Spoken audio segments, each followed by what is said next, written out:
Nah, saudara, sampai hari ini polisi telah periksa 41 orang terkait kasus gagal ginjal akut di Indonesia. Kasus gagal ginjal akut kini masuk tahap penyidikan.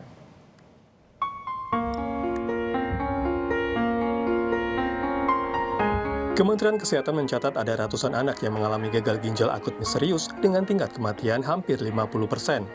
Menteri Kesehatan Budi Gunadi Sadikin mengungkapkan pemicu gangguan gagal ginjal akut progresif atipikal atau GGAPA di Indonesia disebabkan keracunan senyawa kimia etilon glikol atau EG dan dietilon glikol atau DEG yang melebihi standar aman pada obat sirup.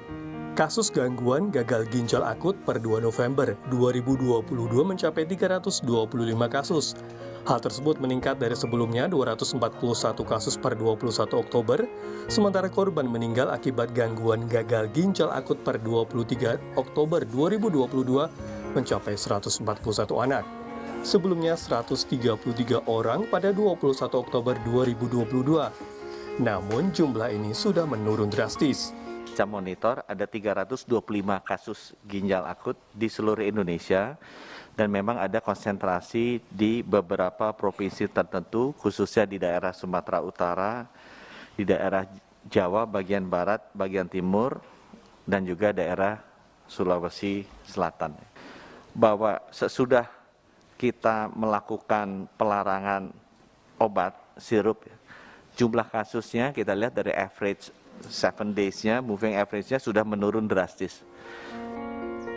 Tim gabungan Barreskrim Polri sudah memeriksa 2 perusahaan farmasi yang diduga melanggar ketentuan dalam penggunaan etilen glikol atau EG dan dietilen glikol atau DEG terkait penyelidikan kasus gagal ginjal akut terhadap anak-anak untuk menaikkan kasus ini ke tahap penyidikan.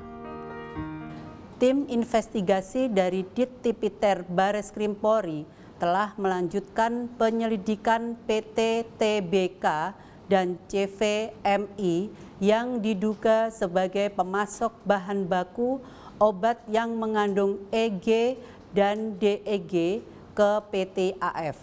Penyidik telah melakukan pemeriksaan terhadap saksi-saksi terkait dengan dokumen penjualan dan penyebaran bahan baku.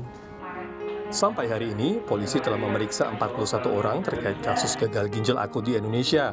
Saat ini, kasus gagal ginjal akut sudah masuk ke tahap penyidikan. Tim Liputan Kompas TV.